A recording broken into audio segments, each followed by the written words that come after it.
Here comes a trailer truck out on the open highway, miles from the nearest town. Let's say it's important for someone to get in touch with the drivers of this outfit. How can it be done? Watch.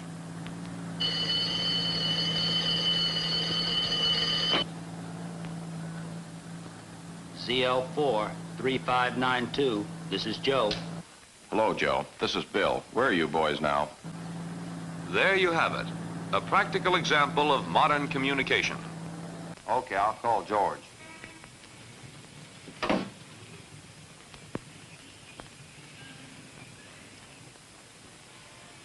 This is WJ6-9233.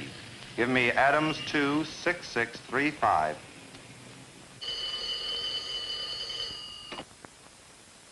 Lee Construction Company, Barton speaking. This is mobile telephone service. In this service, conversations travel partway by radio, partway by telephone lines. In order to reach vehicles traveling the highways between cities, a number of transmitting and receiving stations connected to telephone lines are spaced at intervals along the highway so that one will always be in range of the moving vehicle. The antennas are placed preferably on high ground because the high frequency waves are limited in distance to the line of sight. All Bill had to do was to call the truck on the mobile telephone service with which all his transports were equipped. The call from Bill's office to the telephone building then went out over regular telephone lines, past several towns, to the telephone building in Centerville. The mobile service operator at that point handled the call so that it went out on the air from an antenna located near Centerville. The truck was in the vicinity and responded with its own transmitting equipment. In the radio part of calls between vehicles and mobile service stations, frequency modulation, FM, is utilized to ensure high-quality transmission. Except for the radio part of the conversation, the calls travel back and forth over telephone lines.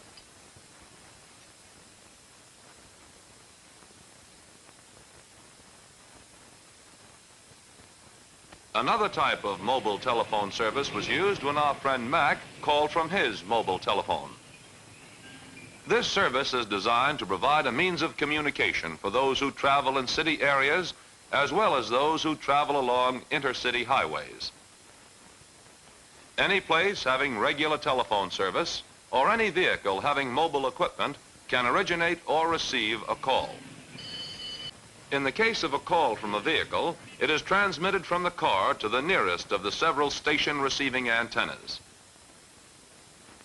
These are connected by telephone lines to the base station. By having several receiving antennas, it is ensured that the reception from mobile units having relatively low-powered transmitters and antennas close to the ground will not be blocked by high buildings. After the call reaches the receiving station antenna, it is handled like a regular telephone call. The return message, that is the base station end of the call, goes out over a telephone line to a transmitter which is powerful enough to cover the entire city from a single, high, centrally located antenna. Here in an automobile, a transmitter unit and a receiver unit are being compactly and neatly installed. The flexible antenna is mounted on top of the vehicle, or in the case of trucks, on the side toward the rear. The control unit is simple to operate. Mobile calls are received on antennas like this. Then they are carried to the receiver. From the receiver, they go by telephone wires to the control terminal.